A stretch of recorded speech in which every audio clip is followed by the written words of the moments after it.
I stood paralyzed in the marble-floored lobby, staring at 3 garbage bags bulging with my possessions. My potted succulent peeked pathetically from the top of one bag, soil spilling onto my framed achievement certificates. My wireless mouse dangled by its cord from another, like it was trying to escape. "You're 25, Avira said, tapping her silver watch with a manicured nail. "We're downsizing. Get out now." I had just stepped through the revolving doors, my carry-on still trailing behind me. The overnight flight from Phoenix had left my eyes raw and my mind foggy. 12 hours ago, I'd been shaking hands with the CEO of the largest shipping company in the Southwest, securing a contract worth millions after 3 days of nonstop negotiations. Behind Avira stood a cluster of my colleagues: Tristan from accounting, Naomi and Spencer from marketing, Reed from legal. Their expressions ranged from shocked to awkwardly amused. Reed actually smirked, his eyes darting between me and Avira, like he was watching a particularly juicy reality show confrontation. "I don't understand," I managed, my voice embarrassingly small in the cavernous lobby.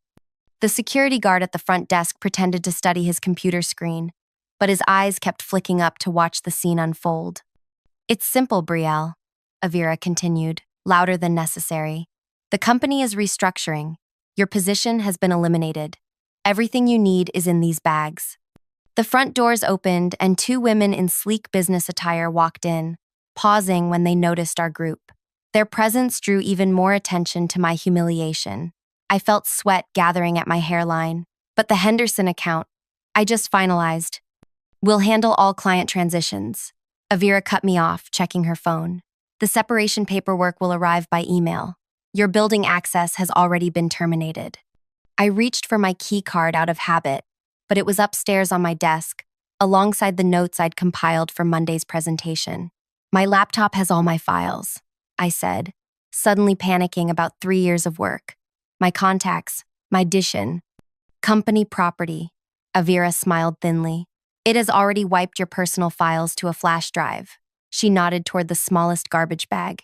"Everything else belongs to us." Naomi at least had the decency to look uncomfortable. Spencer studied the floor tiles like they contained the secrets of the universe. "You can't be serious," I whispered, the reality beginning to sink in. "I've been here 3 years. I deserve—" "You deserve exactly what you're getting," Avira interrupted again, her voice dropping to a near whisper. "Perhaps you should have remembered who runs this department before getting so familiar with our clients."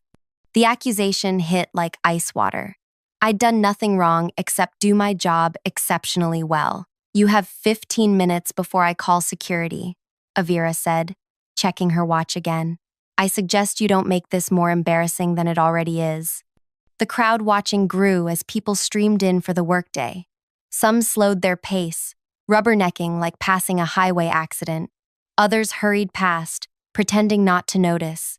I stood there, jet-lagged and disoriented, as my professional life sat stuffed into garbage bags at my feet. 3 years of 60-hour weeks, 3 years of canceled plans with friends, 3 years of being the first to arrive and last to leave. I bent down to gather the bags, struggling with their awkward weight. Nobody moved to help. When I finally straightened, balancing all 3 bags while trying to maintain some dignity, I caught Avira's expression, a fleeting glimpse of something that looked like satisfaction. That's when I knew. This wasn't about downsizing. This was personal. I shouldered my way through the lobby, past the staring faces and whispered comments. The weight of the bags strained my flight-stiffened muscles. Halfway to the exit, my planner fell out, pages fluttering open to reveal color-coded client notes and meeting schedules stretching months into the future. I left it there on the floor, a bright splash of organization amid chaos. Outside in the parking garage, I somehow managed to stuff the bags into my trunk.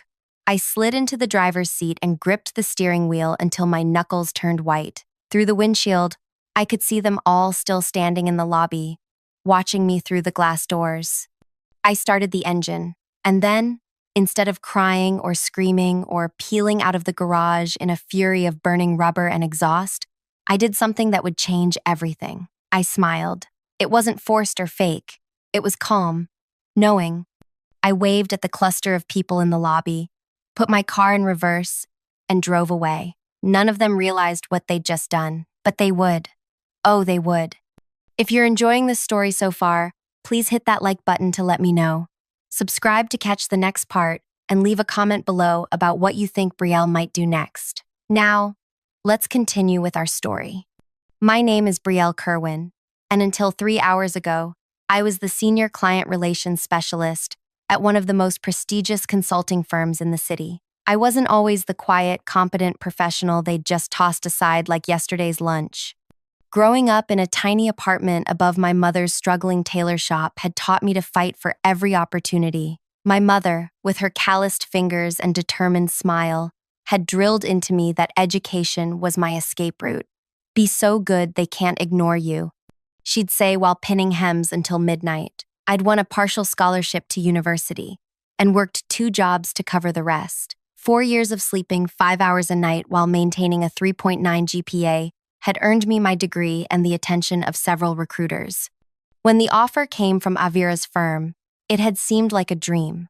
Healthcare benefits, retirement plan, a salary that meant my mother could finally retire. I drove aimlessly after leaving the office, my mind struggling to process what had happened. The Henderson deal had been worth millions. I'd spent months cultivating that relationship, learning about their operations, understanding their pain points. I knew the names of the CEO's children, remembered his assistant's birthday, and had custom designed a solution that addressed every concern their board had raised. Avira had barely participated in any of the meetings, but her name appeared first on all the proposals. That was our unspoken arrangement. I did the work, she took the credit, and the company prospered. Until today. I pulled into a coffee shop parking lot and finally let myself break down. The tears came in silent, angry waves. I wasn't crying because I'd lost my job. I was crying because I'd been betrayed. My phone buzzed with messages from concerned colleagues, not the ones who'd stood behind Avira, but the ones who worked in other departments. News traveled fast. What happened? Are you okay? This doesn't make sense. I ignored them all and dialed my mother instead. They fired me, I said when she answered. Her silence spoke volumes. Then, come home. I'll make tea. My mother's tea couldn't fix this, but her tiny house in the suburbs was exactly where I needed to be. Away from the gleaming office tower with its marble lobby and glass doors. Away from Avira and her watchful eyes. Away from the humiliation. I spent that first day in a fog, recounting the story to my mother, who listened with narrowed eyes and pursed lips. Something doesn't add up, she finally said. Why now, after you just secured that big client? The question haunted me as I lay awake that night. Why now? The timing made no sense, unless someone didn't want me there for the aftermath of the Henderson deal. The next morning, I forced myself to review the termination paperwork that had arrived by email. The legal language was cold and impersonal. Reduction in workforce. At-will employment. 2 weeks severance. Nothing about my achievements or contributions. Nothing about the reason behind the sudden decision. At the bottom of the email was a non-disclosure agreement and a non-compete clause that would prevent me from working with any of the firm's clients for 12 months. I almost signed it automatically, the obedient employee to the end, but something stopped me. A memory surfaced from 2 weeks earlier. I had stayed late to prepare presentation materials for the Henderson meeting. The office was nearly empty when I heard voices from Avira's glass-walled office. The door was partially open, and Avira was speaking to Tristan, her voice carrying clearly in the quiet space. Brielle is becoming a problem, she'd said. The clients are asking for her directly now. Henderson specifically requested her for the Phoenix meetings. So, what are you going to do? Tristan had asked. I've already done it, Avira replied. Minka starts next month. Her father and I go way back. She'll take over Brielle's accounts. What about Brielle? She's young. She'll bounce back. Besides, technically we're downsizing her department. They'd laughed then, the sound slicing through me like a knife. I'd gathered my things and slipped out, convincing myself I'd misunderstood. Surely my stellar performance would protect me.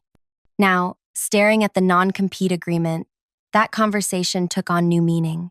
I wasn't fired because of downsizing. I was fired because I'd become too valuable, because the clients preferred me to Avira. I closed the email without signing anything. That's when my phone rang. An unfamiliar number with our city's area code. Is this Brielle Kerwin? A man's voice asked when I answered. Yes. Who's this? Calvin Henderson. We met in Phoenix? I've been trying to reach you through your office, but they're giving me the runaround. Something about you being no longer with the company?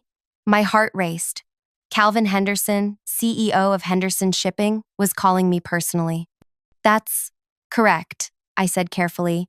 As of yesterday. Well, that's downright strange timing, he replied. Especially since I specifically told your boss I wanted you as our point person moving forward. The pieces clicked into place. Mr. Henderson, Calvin, please. Calvin, what exactly did Avira tell you about my departure? His answer chilled me to the bone. She said you'd accepted another position, that you'd left them high and dry right after the contract signing. He paused, but that didn't sound like the woman who spent 3 days helping us navigate our restructuring. So I decided to call you directly. Avira had lied to a multi-million-dollar client about me. I was terminated yesterday, I said, my voice steadier than I felt, when I returned from Phoenix. The silence on the other end stretched uncomfortably before Calvin spoke again. I see. Well, this certainly changes things. Would you be available for lunch tomorrow? There's something I'd like to discuss with you. As I hung up, a notification appeared, an email from another client, asking if the rumors of my departure were true. Then another message, from a junior colleague I'd mentored, expressing confusion and concern. I set my phone aside and opened my laptop. Instead of job hunting, I found myself creating a new document. At the top, I typed, Client Contact List. From memory, I began recording every client relationship I'd built over 3 years. Names, preferences, pain points, project histories, information that lived in my head, not in the company database. Details no non-compete could take from me. By evening, I had 4 pages of notes and a decision. I wouldn't sign the non-compete. I wouldn't fade quietly away. Avira thought she'd eliminated a threat. Instead, she'd created one. As the sun set, my phone lit up with a notification. A text message from an unknown number. Brielle, this is Naomi from the office. Something weird is happening with the Henderson account. Avira can't find your notes, and the client is asking questions she can't answer. Where did you keep the Henderson files? I stared at the message, a slow warmth spreading through me. It had been exactly 24 hours since my unceremonious dismissal, and already, things were starting to unravel. I didn't reply to Naomi's message. Instead, I watched as my phone lit up with 3 more notifications in quick succession. Brielle, it's important. Please call me. Avira is freaking out. The Henderson implementation meeting is tomorrow. The implementation meeting. Of course. The part where all the promises made during negotiations had to be translated into actionable plans. The part I usually handled. I set my phone face down on the table and made myself a cup of tea. My mother watched me from the doorway of her small kitchen. You're smiling, she observed. That's new. Just thinking about something, I replied, stirring honey into my cup. About how quickly they realize they need you? I looked up at her shrewd expression. My mother had survived an abusive marriage, immigrated to a new country alone with a child, and built a business from nothing. She understood more about power dynamics than most corporate executives. Something like that, I admitted. She nodded and returned to her sewing room, where she now made costumes for local theater productions, not because she needed the money anymore, but because she loved creating beautiful things. The next morning, I met Calvin Henderson at an upscale restaurant downtown. He greeted me with a firm handshake and concerned eyes. I checked into the situation, he said after we ordered. Spoke with some board members I know. This wasn't a downsizing. I'm aware, I replied, keeping my voice neutral despite the anger still simmering beneath my calm exterior. What happened yesterday at the implementation meeting was, he paused, searching for the right word, illuminating. Your replacement seemed unfamiliar with the most basic elements of our agreement. Minka, I supplied. She's new, very new. Calvin agreed. And your former boss struggled to answer questions about the custom logistics module you designed for us, the one that was the deciding factor in our signing with your firm. I sipped my water, waiting. I'll be direct, Brielle. We signed with your firm because of you. The board was impressed with your understanding of our operations and your creative solutions. Now we're concerned about implementation. He slid a business card across the table. I'd like to hire you as an independent consultant to oversee the transition. Whatever your former firm was paying you, I'll double it. My heart raced. This was an unexpected turn, a golden opportunity handed to me less than 48 hours after being unceremoniously fired. But something felt off. I appreciate the offer, I said carefully, but I'm concerned about potential conflicts. I haven't signed the non-compete agreement yet, but we've already consulted our legal team, Calvin interrupted. Since you were terminated without cause, and since we approached you rather than the other way around, any non-compete would be difficult to enforce. Besides, he smiled, we're not asking you to take our business elsewhere. We're asking you to ensure we get what we paid for from your former employer. It was elegant. I would still be working on the Henderson account, but now as their representative rather than Avira's. I would be in meetings with my former colleagues, with Avira, monitoring their performance. I'll need to think about it, I said, though my mind was already racing with possibilities. Of course, but don't think too long. We have another implementation meeting scheduled for Friday.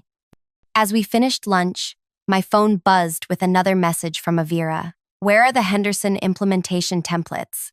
This is urgent. I tucked my phone away without responding and thanked Calvin for lunch. On the drive home, I called Ezra, a lawyer friend from college who specialized in employment law. They can't enforce a non-compete if you haven't signed it, he confirmed after hearing my situation. And terminating you immediately after you landed a major client would make any judge suspicious. Want me to review any paperwork they send? Please, I agreed. And one more thing. If I were to start my own consulting business, what should I know? His advice was thorough and practical. By the time I arrived home, I had a to-do list that included registering a business name, setting up a business bank account, and creating a basic website. 3 days after being fired, I had accomplished all three. I named my consultancy Carowin Solutions and created a simple professional website highlighting my experience in client relations and implementation management. I made no mention of specific clients or projects from my previous employment. That same day, I accepted Calvin Henderson's offer. The first implementation meeting was scheduled for 10 a.m. Friday at my former office building. I dressed carefully that morning, a charcoal gray suit I'd never worn to the office before. Subtle makeup, my hair styled differently than my usual work look. Small changes that added up to a new image. Brielle the independent consultant, not Brielle the subordinate. The security guard did a double take when I approached the front desk. Miss Kerwin, I thought, I'm here for the Henderson implementation meeting, I explained, presenting Calvin's business card. I'm consulting for them now. His eyebrows shot up as he made a quick call, then handed me a visitor badge. 15th floor conference room. The elevator ride gave me time to steady my nerves. When the doors opened on 15, I nearly collided with Reed from legal. Brielle? He sputtered, coffee sloshing in his cup. What are you doing here? Working, I replied simply, walking past him toward the conference room. I arrived 5 minutes early, but Calvin and 2 members of his team were already there, along with Naomi and Spencer from marketing. Their expressions when they saw me ranged from shock, Spencer, to cautious relief, Naomi. Brielle will be overseeing the implementation from our side, Calvin announced, as if it were the most natural thing in the world. Naomi's eyes widened. Spencer studied his tablet intently. At precisely 10 a.m., Avira strode into the room, followed by Tristan and a young woman I assumed was Minka. Avira stopped dead when she saw me, her professional smile freezing in place. What is the meaning of this? She asked, her voice low but sharp. Ms. Kerwin is representing Henderson Shipping's interests during implementation. Calvin explained smoothly. Given her intimate knowledge of the project, we felt it was a prudent addition to ensure quality control. Avira's face cycled through several expressions before settling on a tight smile. How resourceful of you, Calvin. The meeting proceeded with excruciating awkwardness. Minka clearly had no understanding of the complex logistics module I'd designed. Avira kept interrupting to clarify points that only confused matters further. Tristan repeatedly checked his phone, as if hoping for rescue. Through it all, I remained professionally detached, asking pointed questions when necessary and taking careful notes. I didn't need to be vindictive or petty. The situation was doing all the work for me. After 2 painful hours, Calvin called for a break. As people filed out for coffee, Avira cornered me by the window. "Clever move," she hissed. "But if you think this little stunt will work—" "This isn't a stunt," I interrupted calmly. "This is business. Henderson hired me to protect their investment. I'm simply doing my job. You're trying to sabotage me." "No, Avira. You did that yourself. When you fired the only person who fully understood this project." Her eyes narrowed. "I've built this department from nothing. Do you really think one client can take me down?" "I don't want to take you down," I replied truthfully. "I just want to ensure Henderson gets what they paid for." It wasn't entirely a lie. I didn't want to destroy Avira or the company. I just wanted justice, and perhaps a little recognition of my worth. As the meeting reconvened, I noticed Naomi watching me with newfound respect. Even Spencer seemed impressed by my composure. By the end of the day, we had a revised implementation schedule that would require twice-weekly meetings, all of which I would attend as Henderson's representative. "Well handled," Calvin said as we left the building together. "Though I admit, the entertainment value alone was worth your fee." I smiled politely but didn't engage with the joke. This wasn't about humiliating Avira, satisfying as that might be. This was about establishing myself as a professional in my own right. Over the next 2 weeks, my phone continued to buzz with messages from my former workplace. Not just from Naomi now, but from other colleagues seeking information about clients, systems, and processes that only I fully understood. I answered some, ignored others, always professional but never giving away more than necessary. Meanwhile, word spread about my new consulting business. A former client called to congratulate me on my promotion and casually mentioned they were unhappy with their current service. Another asked if I could review a proposal they'd received, just as a favor. I redirected these conversations carefully, never soliciting business directly, but making it clear I was available for consultation. It was a delicate balance. I didn't want to appear vindictive or predatory, but I also knew my value now in a way I hadn't before. 3 weeks after my firing, I received an unexpected visitor at my mother's house.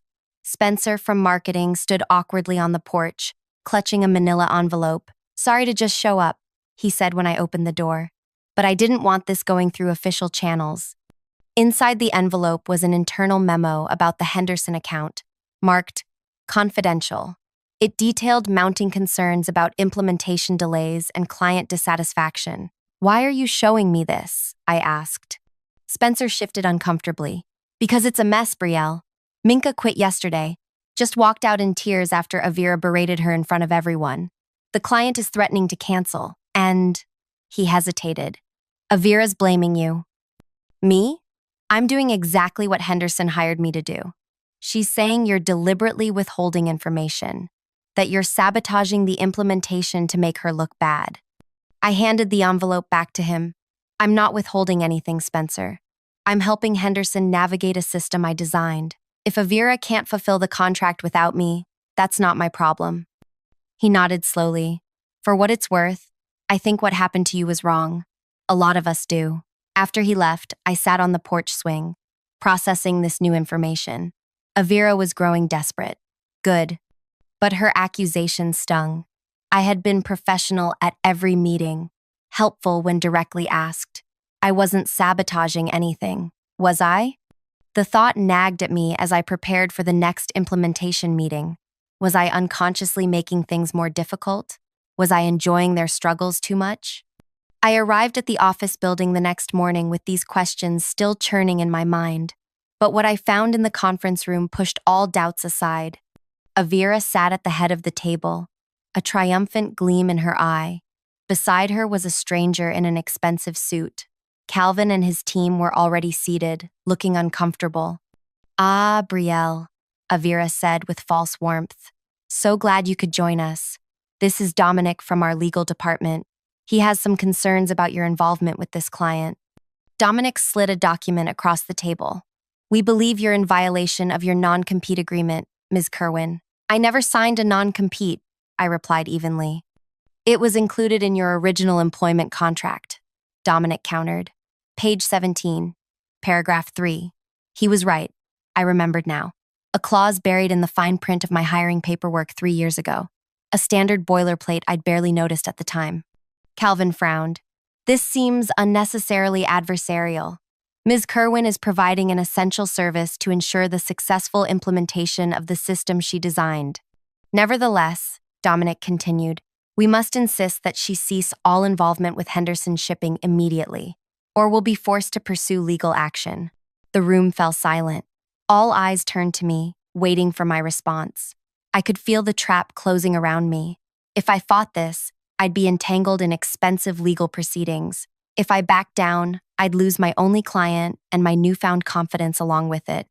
I glanced at Calvin, who gave me a slight nod of reassurance. Then I looked directly at Avira, whose smile hadn't quite reached her eyes. I understand your position, I said carefully, and I'd be happy to comply with any valid legal obligations. Avira's smile widened. However, I continued, before we proceed, I think we should address the other legal matter at hand. What other matter? Dominic asked, frowning. I opened my laptop and turned it to face the room. On the screen was an email, one I'd recovered from my personal archives the night before. This is an email from Avira to me, dated last year, explicitly authorizing me to develop custom solutions for clients under my own supervision. It effectively creates an exception to the standard non-compete for work I personally developed. Avira's face drained of color.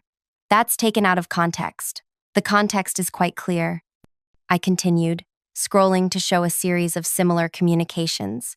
As is the pattern of authorization for independent work, my lawyer believes this constitutes a modification of my employment terms. It was a bluff. I hadn't actually consulted a lawyer about these specific emails, but the documents were real, saved because I'd been proud of the autonomy Avira had granted me, autonomy that, ironically, had led to my current situation. Dominic reached for the laptop, scanning the emails with growing concern. I'll need to review these more thoroughly. Of course, I agreed. In the meantime, perhaps we should focus on ensuring Henderson's implementation proceeds smoothly? Unless you'd prefer to explain to them why their project is being delayed by internal disputes? Calvin cleared his throat. Speaking as the client, we would indeed prefer to continue with Ms. Kerwin's involvement. Any other outcome would force us to reconsider our relationship with your firm entirely.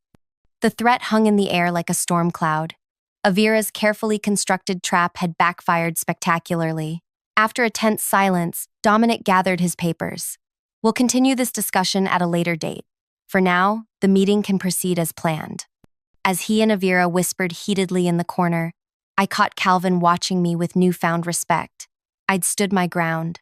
I'd outsmarted them at their own game. But this wasn't victory. Not yet. It was merely the first real battle in what was becoming a war of attrition.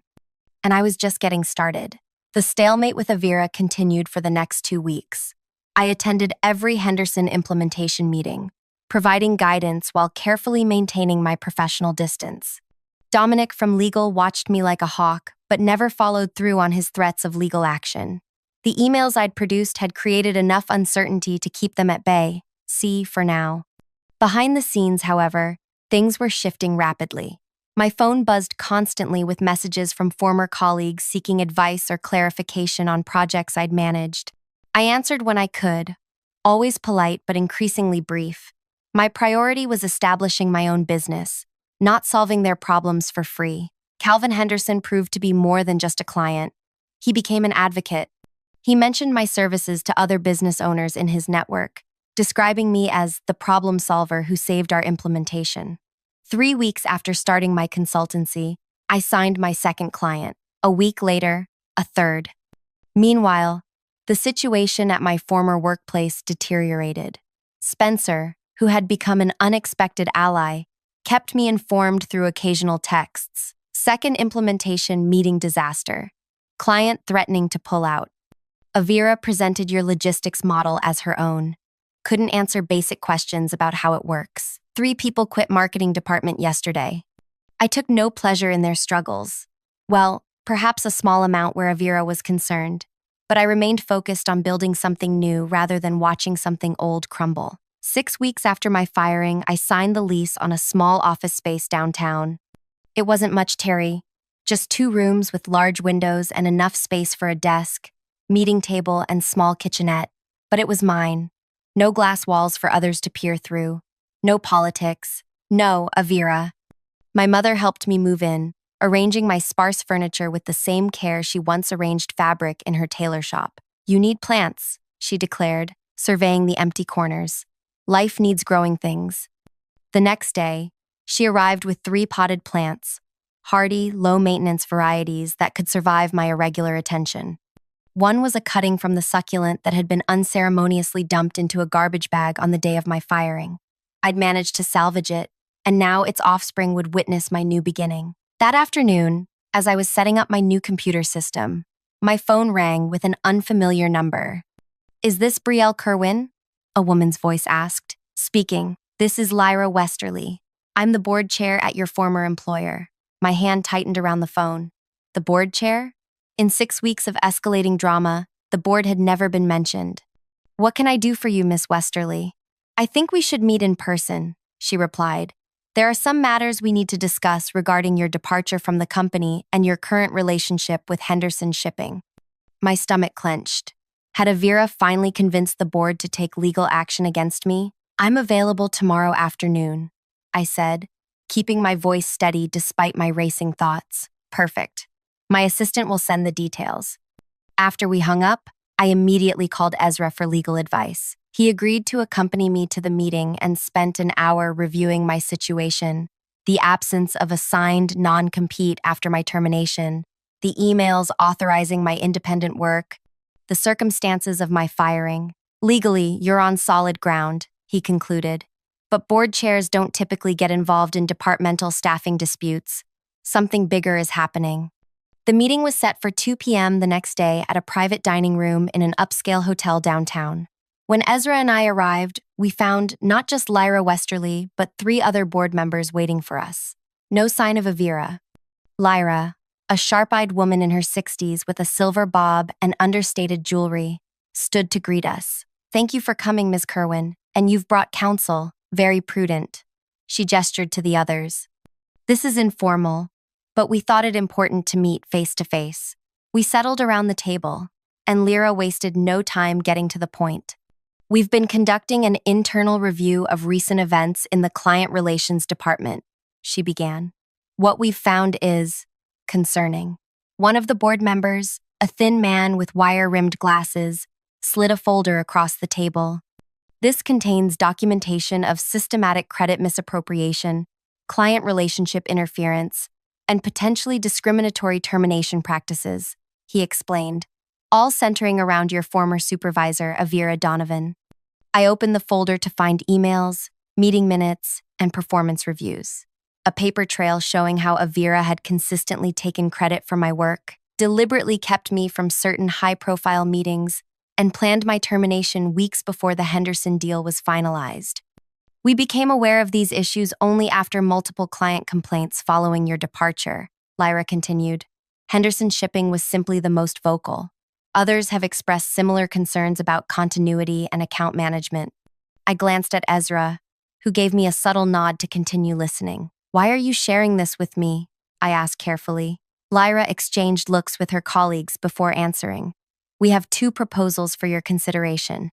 First, we'd like to offer you your position back, with a substantial promotion, salary increase, and direct reporting line to the executive team, CS, bypassing Ms. Donovan entirely."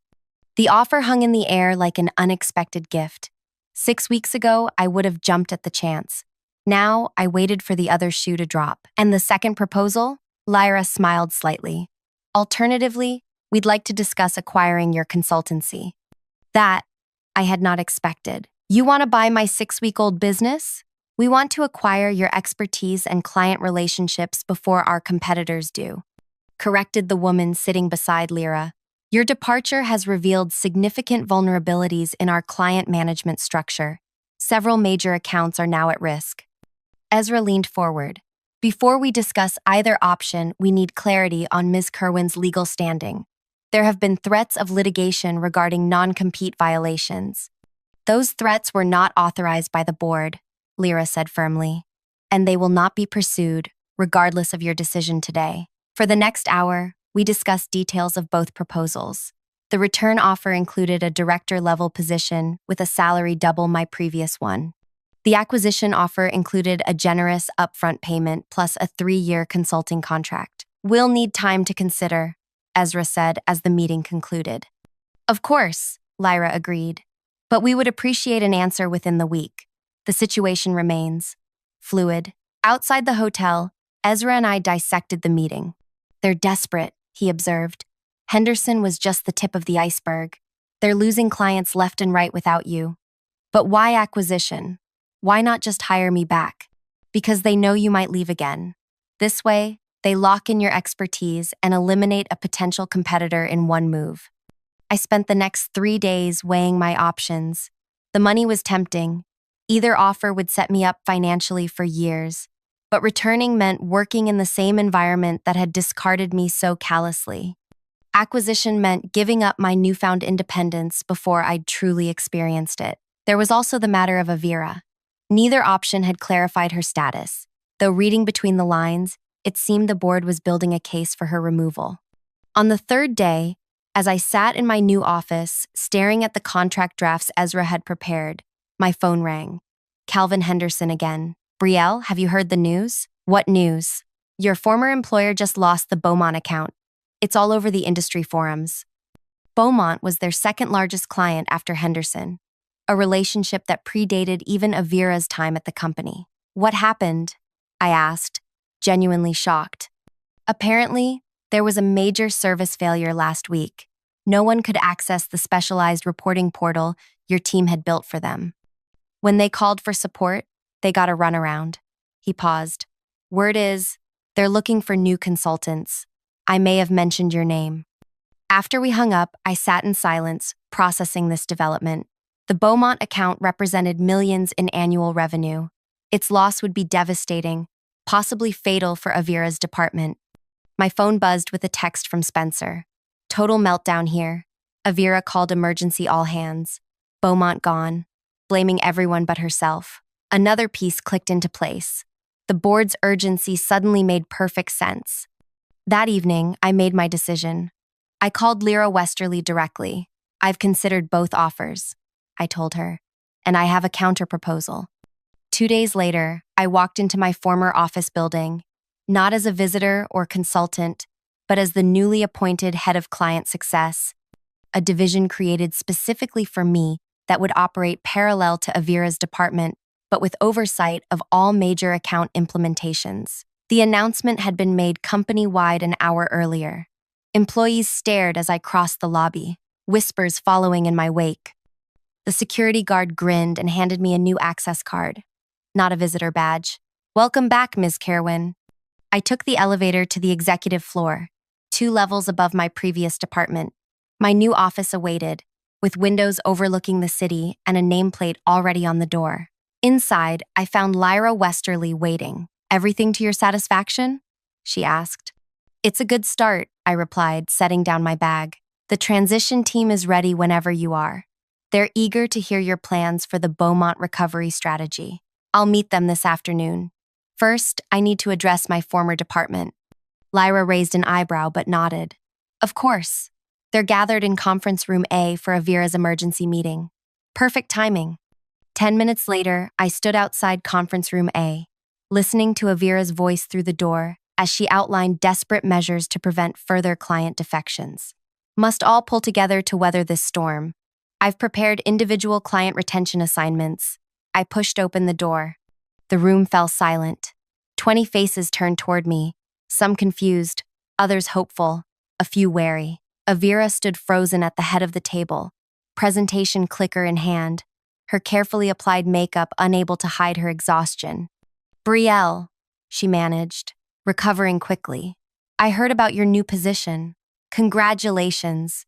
We were just discussing emergency measures for Fayan. I know what you were discussing. I interrupted calmly, moving to stand at the opposite end of the table. And I'm here to inform you that all major client retention efforts will now route through the Client Success Division. Avira's smile tightened. Perhaps we should discuss the transition privately. After this meeting? There's nothing to discuss, I replied. The board has approved my reorganization plan effective immediately. Your team will continue handling new business development, but implementation and retention for all existing clients now falls under my purview. The room erupted in whispers. Avira's face flushed with anger and humiliation, the same emotions I'd felt standing in the lobby with my belongings in garbage bags. This is completely inappropriate, she hissed. You can't just waltz in and… Actually, I can. It's all outlined in the memo that went out this morning. I'm surprised you haven't read it yet. I turned to address the room. Everyone who worked directly on implementation and client management should report to the executive conference room in 30 minutes for reassignment. That meant nearly everyone present. Avira's department would be gutted, left with just her and a few sales associates. As people gathered their things, expressions ranging from shocked to secretly pleased, I approached Avira directly. Don't worry, I said quietly, so only she could hear. You're not being fired. The board felt that would be too disruptive. You'll keep your title and office. You just won't have much to do besides basic sales. No client contact, no implementation oversight, no team to manage. The color drained from her face as she realized the full implications. This is your revenge, isn't it? You orchestrated this whole thing.